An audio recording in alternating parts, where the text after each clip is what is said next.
Таксопарку Такси Хайп требуются водители на своих автомобилях для работы в Яндекс.Такси. С нас супер условия и, конечно же, большие заработки. Очень много водителей по всей России доверились нам, работают и вполне себе счастливы. Так что приходи в WhatsApp, ссылочка будет в описании. Удачи!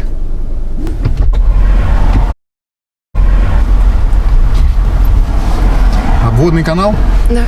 Закрывайте еще разочек. О, супер. Пристегнетесь.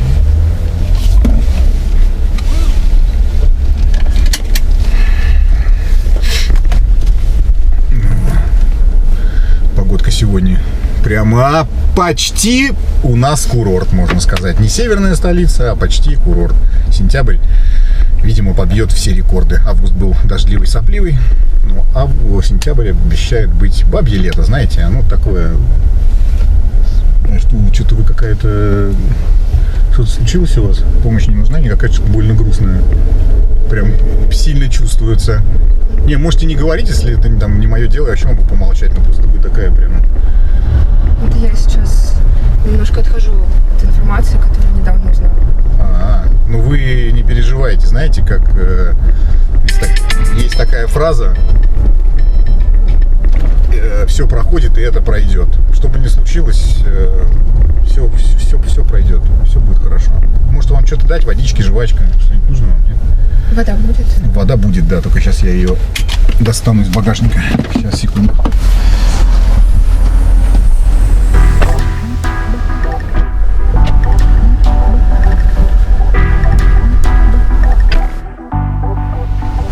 В коробочке лежит. Открыть вам?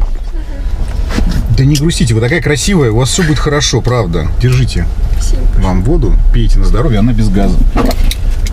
Если что, я, наверное, тоже попью с вами, раз уж пошла такая история. Все будет отлично.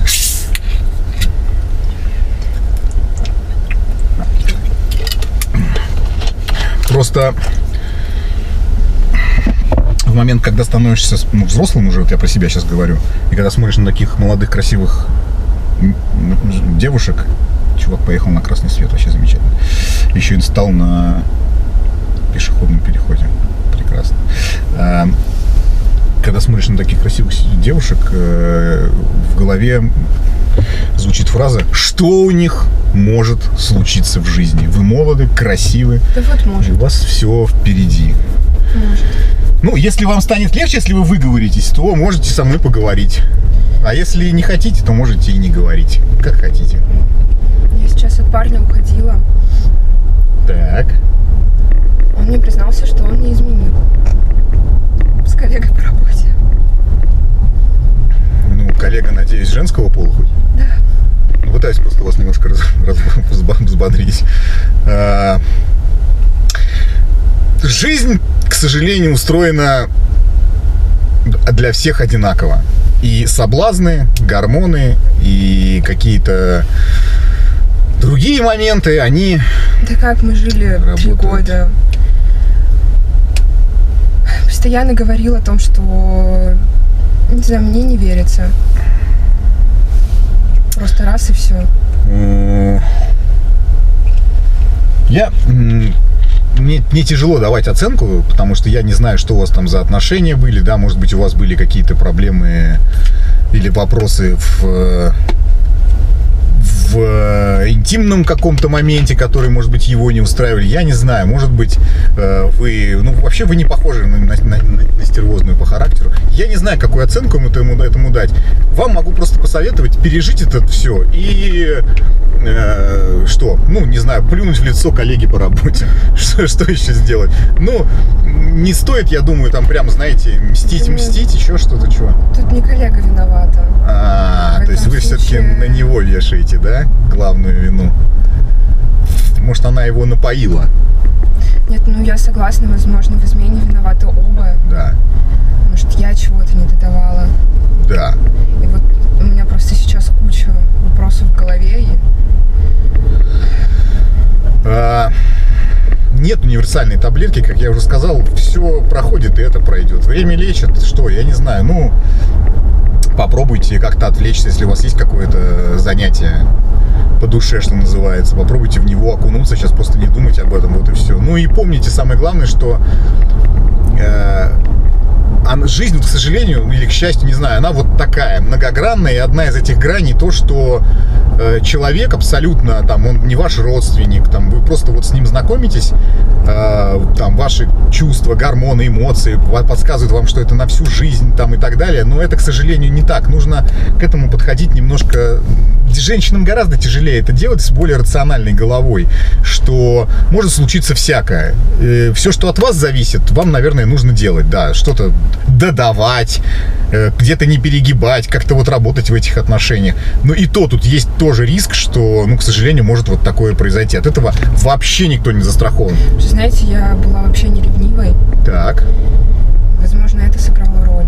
Он говорил, что он общается с ней. Ага. Я об этом знала, но я думала, что это просто рабочие какие-то отношения. Ага.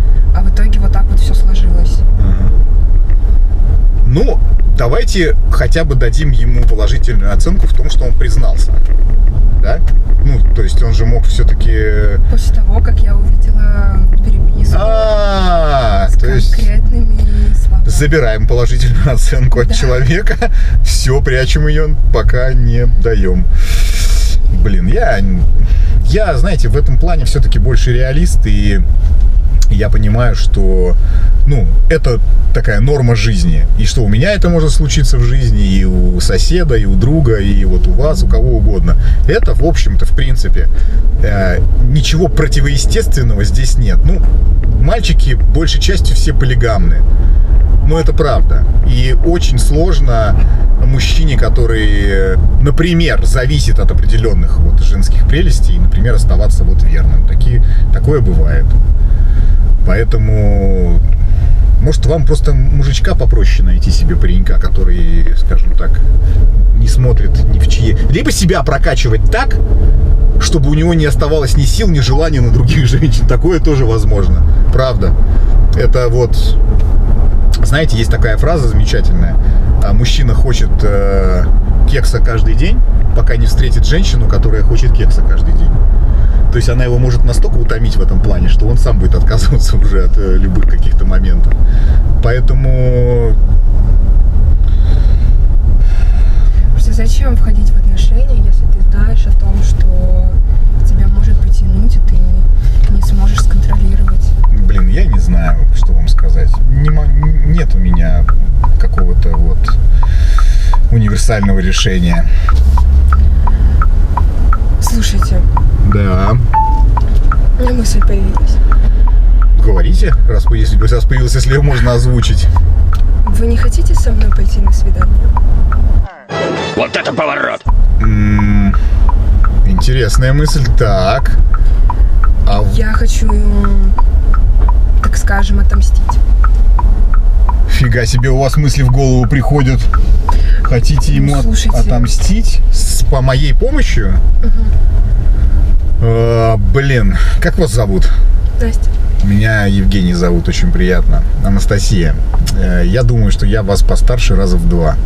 Это я не к тому, что у нас разница в возрасте, и я вообще не про это. Я про то, что у меня немного больше опыта, наверное, чем у вас. Я реально прекрасно понимаю, что сейчас у вас в голове такой компот, опять же, из эмоций, что вы сейчас можете совершить какие-то резкие движения не в нужную сторону. И я вас хочу от этого предостеречь. Смотрите, вы отлично выглядите. И был бы я помоложе, поглупее, я бы обязательно воспользовался вашим предложением. То есть дело не в вас. Я хочу просто вас немножко отгородить от тех решений, о которых вы будете потом жалеть. Вот правда. И с большой долей вероятности вы об этом решении пожалеете. Потому что, ну, во-первых, мы с вами знакомы совсем вот чуть-чуть. И я не елочка новогодняя, я про себя все знаю, чтобы всем нравится, и не $100. И вы потом можете действительно пожалеть о принятом решении. А я, как, скажем так, плохой человек, мог бы... Здесь остановлюсь, нормально будет? Мог бы воспользоваться этим предложением. Вот. И вы бы были расстроены еще больше. Поэтому, смотрите, вам нужно сейчас, во-первых, успокоиться, не совершать вот этих диких резких движух, это 100%. Просто дайте себе время, бутылку вина. Это сложно. Бутылку вина, а лучше 2. Пару дней посидите на винишке, придете в сознание. Не надо никому мстить. Все, успокойтесь. Вы не такая, абсолютно. Все у вас будет прям реально хорошо. И я вам точно не нужен, и любой другой чувак вам тоже точно не нужен. Вам просто нужно... Так, у вас безнал. Да. Вот, вам нужно просто прийти в себя, дать время, а потом заняться новыми отношениями. И вот тогда, возможно, когда вы сядете ко мне в машину и пригласите меня на свидание, я вам не откажу. Но сейчас я точно вас спасу от этих всех дел. Окей. Ладно, возможно, вы правы. Да Спасибо точно. большое. Не-не-не, у вас безнал, я же говорю. Безналичный у вас расчет. Чаевые. Да блин, вы что, прикалываетесь? Я с девушки, которую только что бросил парень 1000 рублей чаевых возьму за поездку. Держите. Вы Правда. точно? Может, вы вина себе купите, как я говорил? Нет? Есть у вас на вино-то еще деньги останутся? Ну ладно, хорошо. Да, оставьте себе. Правда. Ну прям это, Все. вам нужнее будет. Да, давайте, счастливо. За Спасибо вином вам. тогда. За вином, да, хорошо. Давайте, хорошо. Не переживайте, все хорошо будет. Ну, Женек, раньше со мной такого не случалось.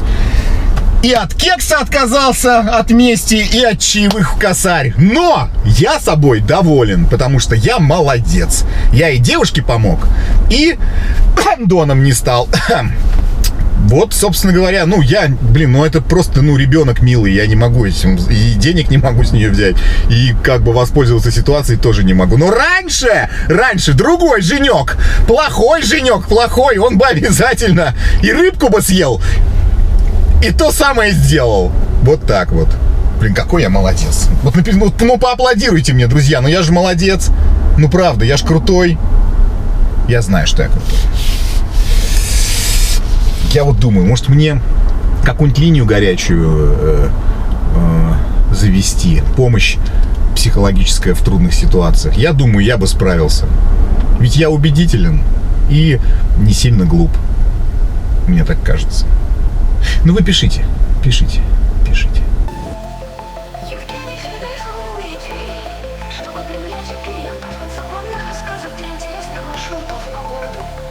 Он знал, как создать уникальный опыт, который запомнится надолго. В его такси звучала музыка, а внутри всегда были свежие напитки и мелкие угощения. Он мечтал не просто зарабатывать деньги, но и менять жизнь людей к лучшему, вдохновляя их на новые достижения и свершения. Благодаря своему трудолюбию и креативности Никулин сумел создать не просто бизнес, а целую культуру, где каждая поездка стала шагом к чему-то большему. Его успех стал неотъемлемой частью городской жизни, и о нем говорили как о настоящем символе прогресса и возможностей. Такси Хай.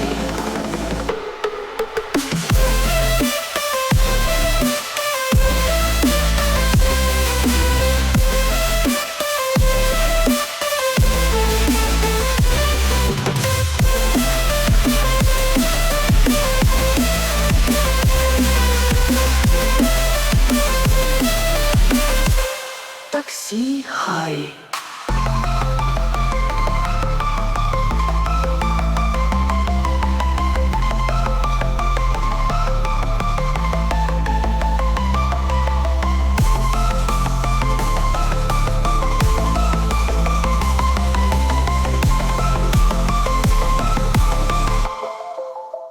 Такси Хай.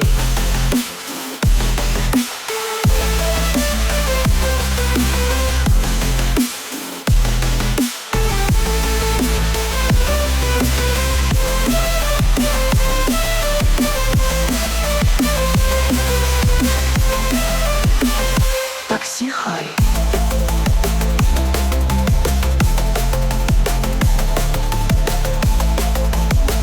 Такси Хай.